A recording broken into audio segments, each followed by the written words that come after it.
So what's up, nerds, and welcome to another episode of Nerdspace Games. Today we're looking at the upcoming Resident Evil showcase that, at the time of recording this video, has yet to receive an official date but is expected at some point this month. Anyway, with so many new details revealed about Resident Evil 9, there's a lot of expectations for this upcoming showcase, and I'm pretty much here to give you guys my honest thoughts about what we could realistically expect at this upcoming showcase. Obviously, take everything I say with a grain of salt because these are predictions, not things that have been leaked to me or anything like that. Before we get started though, if you haven't already, please consider subscribing to the channel for more survival horror content. Also hit that like button if you enjoyed today's topic. Finally, we do have an official Nerdspace Games shop featuring custom-made designs by Demento Artworks available for purchase, so consider picking up some new threads inspired by your favorite Resident Evil character, while at the same time you're supporting the channel in a big way. But anyway, with that out of the way, my name is Ruben with Nerdspace Games, and here are 10 things you should expect to appear at the Resident Evil showcase this month. Let's get it.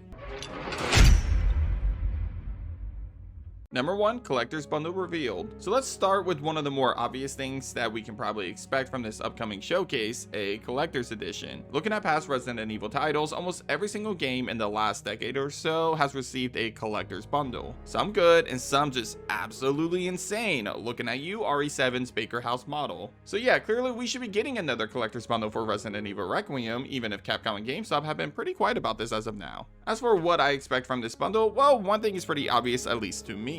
Leon has to be involved in this bundle in some way. Think about it, past Resident Evil games have revealed a collector's edition months before the release of the game. So why is Resident Evil Requiem different? Well, maybe it's because they've hidden Leon's reveal until literally 2 months before the game releases, and because of that, they couldn't reveal the collector's bundle because he's featured in it. So my guess is that we'll either once again be getting a Leon figurine, or maybe, and I know this one is a stretch, maybe we get both Leon and Grace as figurines for this collector's edition. I hope for the latter because honestly, Leon has been getting way too much love in terms of the figurines. Resident Evil 2 Remake, Resident Evil 4 Remake, and now potentially Resident Evil Requiem. Yeah, I prefer the Grace figurine, but considering Capcom has waited this long to reveal the collector's edition, we pretty much know Leon is a part of it, so in that case, I hope it's both of them. Oh, by the way, to help add to the fact that the collector's bundle will probably get revealed at this upcoming showcase, keep in mind that RE4 Remake's collector's edition was revealed at a Resident Evil showcase, so yeah, marketing lines up from previous games and doing it this way.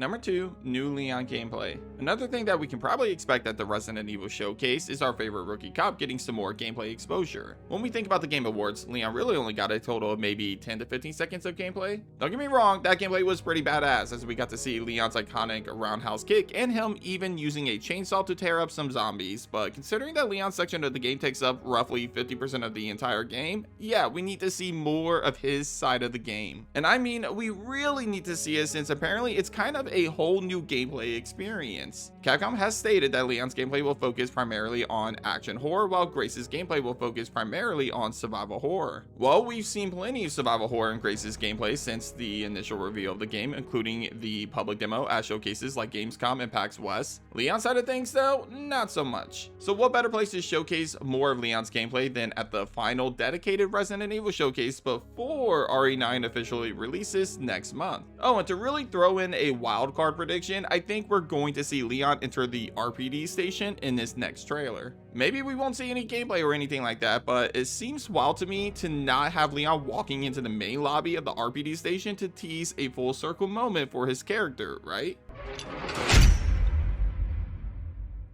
Number 3, Sherry Birkin officially revealed. Okay, so I know that when I first did my breakdown videos on the Leon reveal trailer, I kept saying that my hunch screams that this is Ashley Graham, not Sherry Birkin talking to Leon. However, the more I think about it and the more I have fans and other creators pretty much telling me otherwise and pointing out the facts, yeah, I get it. This is almost definitely Sherry Birkin. The voice, the hair, even the plot of the game makes sense for Sherry Birkin to return when you think about it. She's a DSO agent already as of Resident Evil 6, and she's deeply connected to Raccoon City. So yeah, I'm gonna wave the white flag here and agree that this new contact for Leon is Sherry Birkin. And considering the fact that Capcom chose to tease her in the Leon reveal trailer at the Game Awards instead of holding this reveal closer to their chest and letting it be a twist in the game, there's absolutely no way that we go into this game without a trailer officially revealing Sherry Birkin and her new look. So yeah, I think that the next trailer at the Resident Evil showcase will officially reveal this to us, that Sherry Birkin is in Resident Evil Requiem. Guys, I can't can't wait for this. Sherry Birkin makes a lot of sense to be the one to assist Leon this time around, considering the fact that we're going to Raccoon City, and it kind of makes me wish that Capcom somehow in some way featured Claire Redfield in this game at some point. Because yeah, that'll be a massive reunion to have the survivors of Resident Evil 2 reunite in the place that changed all of their lives. As for Hunnigan,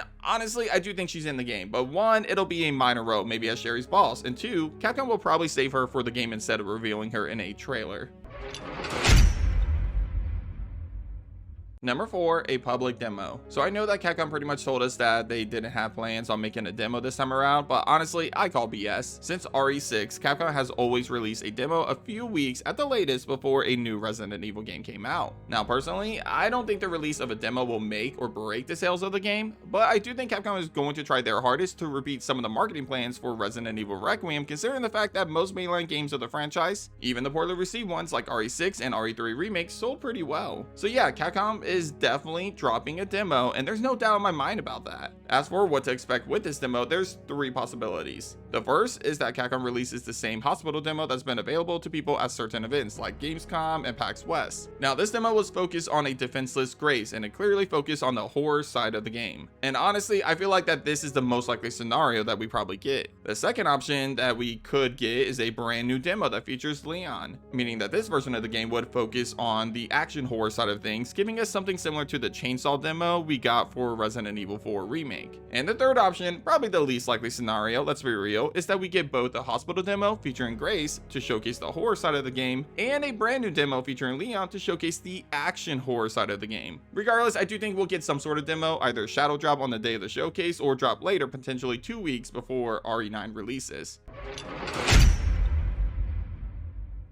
Number 5, 30th anniversary plans. Okay, so let's take a break from Resident Evil Requiem, and don't worry, we'll come back to that in just a moment, and let's turn our attention towards Capcom's plans for 2026. In case some of you didn't realize, Resident Evil is celebrating its 30th anniversary this March, and based on some of the messages and teases we've seen from Capcom themselves, they apparently have a lot of plans for this major milestone in regards to the RE series. Now, while the upcoming showcase will probably primarily focus on Resident Evil Requiem, Capcom has confirmed that we'll at least see some of their plans for 2026 at this upcoming showcase. As for what we can expect, well, I do want to start off by saying manage your expectations. A lot of fans have speculated that Resident Evil Code Veronica Remake or some other remake project will get announced at this upcoming showcase, and quite honestly, I don't think that's going to happen at all. Do you really think that Capcom will announce another major Resident Evil game a month before RE9 releases, taking away all of the attention surrounding that game? Absolutely not. Personally, and this video might age like milk, but I think Capcom waits until summer, perhaps Summer Game Fest again, to announce the next Resident Evil remake. Still, I do think Capcom will use this showcase to reveal some of their plans. For one, I think we could see an update or even a teaser trailer on Zack Krager's Resident Evil film. We've already seen some on-set photos and videos leaked, so it wouldn't surprise me one bit if Capcom used this movie as another part of their 30th anniversary celebration. I also think that maybe, and I know this is a long shot, but maybe Dead by Daylight might be getting a 3rd Resident Evil chapter. We've seen rumors about this in the past, and honestly, I'm sure Resident Evil is one of the top selling IPs in Dead by Daylight, so I wouldn't be too shocked if the two companies collaborated on a 3rd chapter,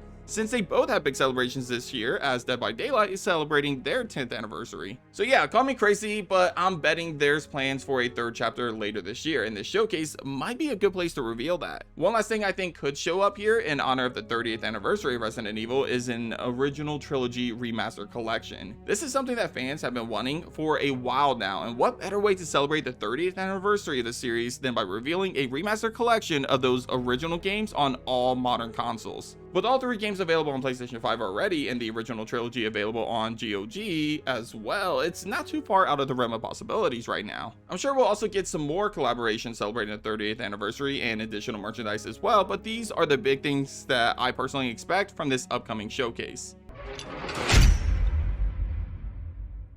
Number 6, True Villain Teaser. Okay, so now back to Resident Evil Requiem, and this time we're talking about the villain of the game. And no, I don't mean Victor Gideon. As I've said multiple times in previous videos of mine, I personally don't think Victor Gideon is the main villain of RE9. There's a lot of reasons for that. For one, a game that's all about the past coming back to haunt the protagonist, Victor Gideon just doesn't really meet those same themes in my opinion. Also, we've only seen him in Redwood Hotel and Rhodes Hill, which makes me think he'll be dead before we even reach Raccoon City. Instead, I think he's another red herring villain similar to Jack Baker in Resident Evil 7 and Lady Dimitrescu in Resident Evil Village. Despite that though, Evelyn and Mother Miranda weren't completely MIA in the marketing leading up to those releases. In fact, they began to appear in the last trailer or so before their respective games release. So on that note, I think we might see something similar to that in the final trailer of Resident Evil Requiem, a trailer that we'll see at the upcoming Resident Evil showcase. What I mean by that is that I don't think we'll get a hardcore villain reveal in the next trailer, but rather a tease of some sort of mysterious villain, or at the very least a small scene of Victor Gideon talking to his superiors in the trailer, revealing to us that he's working for someone. Hell, maybe we've already seen the main villain in the game and it's actually this creepy lady that, for whatever reason, is giving me major Mother Miranda vibes. Regardless, I do think that the Resident Evil showcase this month will, at the very least, confirm what we all already know, that Victor Gideon isn't the main villain of the game and that somebody else, someone, is working in the shadows and manipulating everything. And of course, my immediate thought goes to Oswald E. Spencer. Maybe. We'll see soon though, I guess.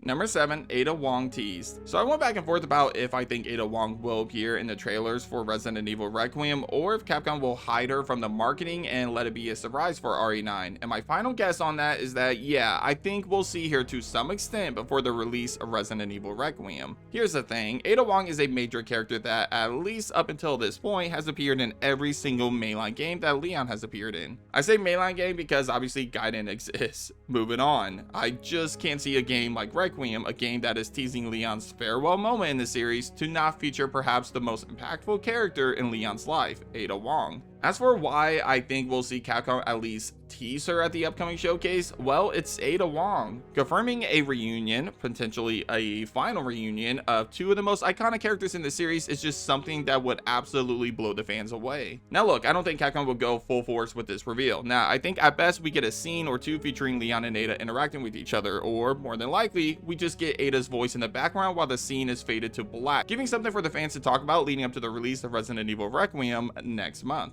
If by some miracle she doesn't appear in any of the trailers before Resident Evil Requiem releases, I'm going to make a bold prediction in saying that I don't think she'll be in the game then.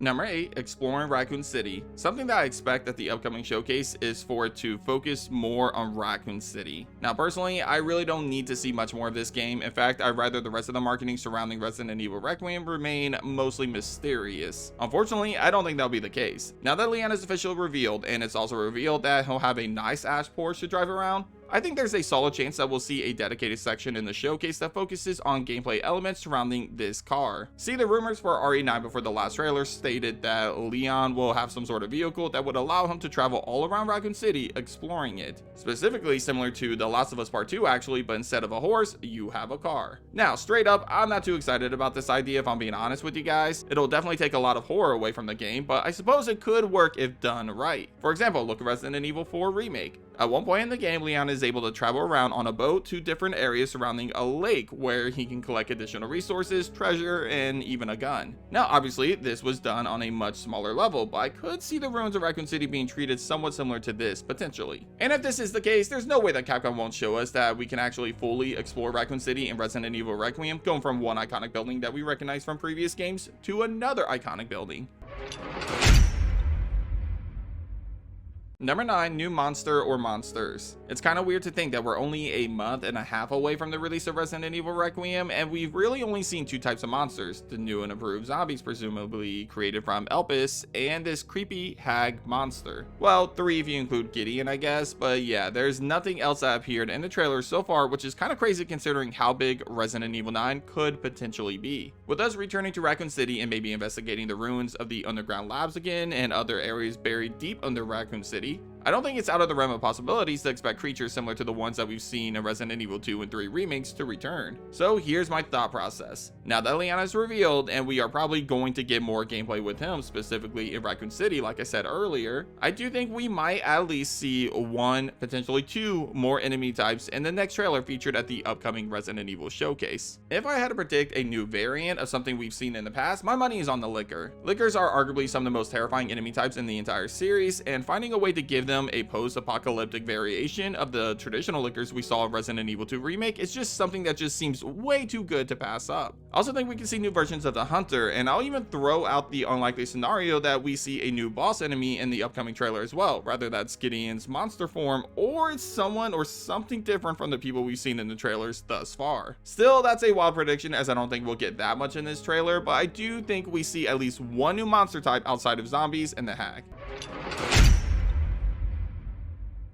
Number 10, additional gameplay features. Interestingly enough, there's a few features that appear to be teased in Resident Evil Requiem, but we haven't officially seen them in any of the trailers or gameplay footage thus far. The first thing that comes to mind are manual saves. This is something that I've always loved about the survival horror focused entries of the series, and while I don't know if Leon's section of Requiem will feature limited manual saves in the game, Grace's section appears to at least tease that this will indeed be the case. Looking at the public demo that was playable at specific events last year, players were quick to find this ink ribbon case hidden inside of a locker. Now obviously this could just be an Easter egg that Capcom left for players to find, you know, as a throwback to the series, the earlier games of the series. But personally, I think this was actually a placeholder for an item that's used in the actual game, meaning that I believe ink ribbons are back and they are used to manually save the game. Well, at least in Grace's sections of the main campaign, that is. As for Leon, it remains to be seen if his sections will feature autosaves or an unlimited amount of saving like RE4 Remake did, or if it'll feature ink ribbons and typewriters as well, like Grace's section appeared to tease. On that note, something I never really enjoyed about Resident Evil 4 Remake and the other action horror entries of the series is the focus that they have on chapters. At least for me, this affects the immersion of the game, and it's something that I can do without, honestly. Still, Capcom has yet to confirm this small detail, and I hope that the showcase this month might shed some light on this situation. Finally, let's talk about one of my favorite and most underrated mechanics in the Resident Evil series, the inventory box. A key component in most Resident Evil games is inventory management. How inventory management is handled though is different depending on the game you are playing. For example, survival horror games of the series like RE2 Remake and Resident Evil 7 feature very limited inventory slots on the protagonist. In return, you also have an inventory box that allows you to store resources, weapons, and key items until you need them. This added an additional layer of strategy as you wouldn't just be able to carry everything on your person at once, and you'll need to backtrack and manage your inventory space correctly to avoid ending up in dire situations. Games that focus more on action horror like Resident Evil 4 Remake and Resident Evil Village got rid of the inventory box completely and instead gave you a lot more inventory space on your person, allowing you to pretty much carry a ton of different resources and weapons all at once since you didn't have the ability to store them. Some of these items even prevented key items from taking up inventory space, making it a lot easier to manage your inventory and instead focus on carrying as many weapons and bullets as you can get your hands on to fight the hordes of enemies that you'll come across throughout the games. For me personally, I've always preferred the inventory box method as it added an additional layer of strategy to the game and made the experience more tense and unpredictable as you'll find yourself in more dire situations this way. So yeah, I vote to have the inventory box back, and hopefully the showcase shows us if Requiem will be more like Resident Evil 2 and Resident Evil 7, or if it'll be more like Resident Evil 4 Remake and Resident Evil Village. But that does it for this episode of Nerdspace Games. Hit up the comments and let me know what type of things do you hope we see at the upcoming Resident Evil showcase. At the time of recording this video, I unfortunately don't have a date and time for you, but I would expect it to drop sometime this month. Knowing my luck, it'll probably announce the date for the Resident Evil showcase moments after this video drops. So yeah, I'm expecting that to happen, not gonna lie. Also, which of the things do you think I'm right and wrong about? Leave all of your thoughts and opinions in the comments down below. Anyway, if you haven't already, be sure to subscribe to my channel for more survival horror content. Also leave a like on today's video if you enjoyed today's topic. But thanks for watching, and as always, I'll catch you guys on the next episode of Nerdspace Games. Take care.